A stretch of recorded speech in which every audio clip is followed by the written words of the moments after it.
Hello friends, welcome to Rethu's kitchen. இன்றைக்கி நம்ம ரெத்தூஸ் கிச்சனில் நம்ம எல்லாருக்கும் பிடிச்ச முட்டை பிரியாணியை பொன்னி அரிசியில் சுவையாக எப்படி செய்கிறதுன்னு பார்க்கலாம் வாங்க.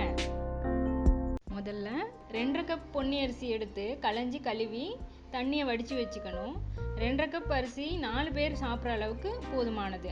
பாஸ்மதி அரிசினா 20 நிமிஷம் ஊற வைப்போம், ஆனால் நம்ம யூஸ் பண்ணுறது பொன்னி அரிசி.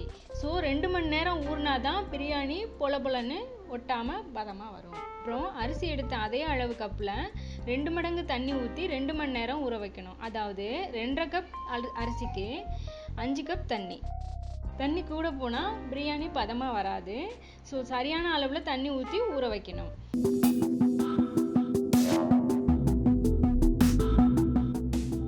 இது பண்ணுறதுக்கு நமக்கு தேவை 2 பெரிய வெங்காயம், 1 பெரிய தக்காளி, 10 பல்லு பூண்டு, 2 துண்டு பெரிய இஞ்சி பூண்டை நல்லா இடித்து வச்சுக்கணும். அரைச்சி போடுறத விட இஞ்சி பூண்டு விழுது இடித்து போட்டோம்னா பிரியாணி இன்னும் சுவையாக இருக்கும். அடுத்து தேங்காய் பால் சேர்த்தா பிரியாணி இன்னும் சுவையாக இருக்கும். அதுக்கு அரை மூடி தேங்காய் சீலை மிக்சியில் அரைச்சி பாலாக புழிஞ்சி வச்சுக்கணும். அடுத்து 1/2 டீஸ்பூன் மஞ்சள் தூள், மிளகாய் தூள் 1/2 டீஸ்பூன், தேவையான அளவு உப்பு. என்னடா கொத்தமல்லி புதினா இதெல்லாம் இருந்தால் தானே பிரியாணின்னு நினைப்பீங்க. ஆனால் இருக்கிற பொருளை வச்சு எப்படி அற்புதமாக முட்டை பிரியாணி செய்யலாம் அப்படின்றத நம்ம பார்க்கலாம் வாங்க. இப்போது இஞ்சி பூண்டை இது மாதிரி இடித்து வச்சுக்கிட்டு வெங்காயம் தக்காளியை கட் பண்ணி ரெடியாக வச்சுக்கிட்டு கட் பண்ண தேங்காய் துண்டை மிக்சியில் போட்டு அரிசி ஊற வச்ச தண்ணியை கொஞ்சம் சேர்த்து அரைச்சி புழிஞ்சி தேங்காய் பாலை வடிகட்டி எடுத்து வச்சுக்கலாம். இந்த அளவு தண்ணி எடுத்தோம் இல்லையா, அரிசி ஊற வச்ச அளவு தண்ணி, அந்த அளவு தண்ணியில் தான் பாலை ரெடி பண்ணி வச்சுக்கணும்.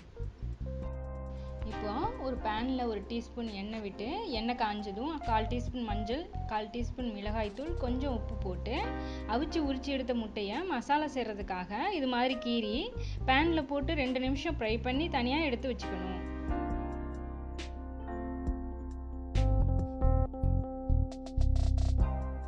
அப்புறம் ப்ரெஷர் குக்கரில் எண்ணெய் சேர்த்து எண்ணெய் காஞ்சதும் ஜீரகம், பெருஞ்சீரகம், 10 கிராம்பு சேர்த்து தாளிச்சுக்கணும். தாளித்த பிறகு வெட்டி வச்ச வெங்காயத்தை போட்டு பொன்னிறமாக வர்றதுக்காக நம்ம எடுத்து வச்ச உப்பு சேர்த்து வதக்குறோம்.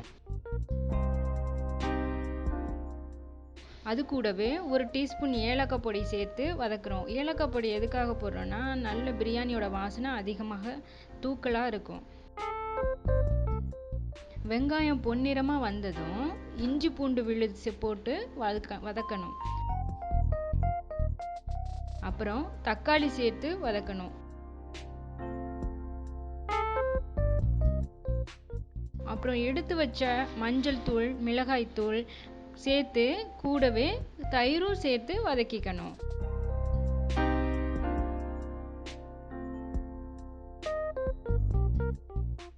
எண்ணெய் பிரிஞ்சு வர்ற அளவு வதங்கின பிறகு ஏற்கனவே எடுத்து வச்ச தேங்காய் பால் சேர்த்துக்கணும். தேங்காய் பால் சேர்த்து கூடவே அரிசியையும் சேர்த்து ஒரு கொதி வர்ற வரையும் வைக்கணும். இங்கே தான் நம்ம ஒன்று கவனிக்கணும். அரிசி ஊற வச்ச தண்ணியை தான் தேங்காய் பால் பிழிய பயன்படுத்தணும். வேறு தண்ணி யூஸ் பண்ணால் நம்ம எடுத்து வச்ச 5 கப்பு அளவு தண்ணி மாறிடும், பிரியாணி குழஞ்சிடும்.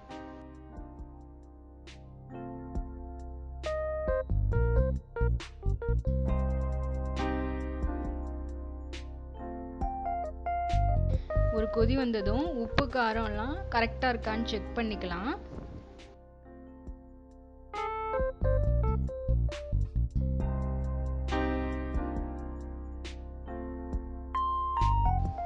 செக் பண்ணிவிட்டு ஏற்கனவே ஃப்ரை பண்ணி வச்சிருக்கிற முட்டையை குக்கரில் சேர்த்துக்கலாம்.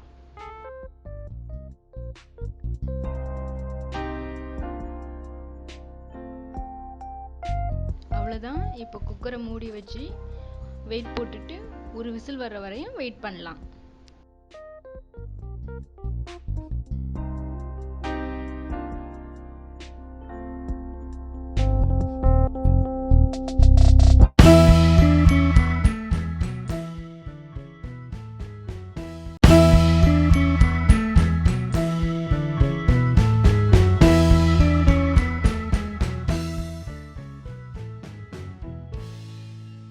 ஆஹா, அற்புதம்.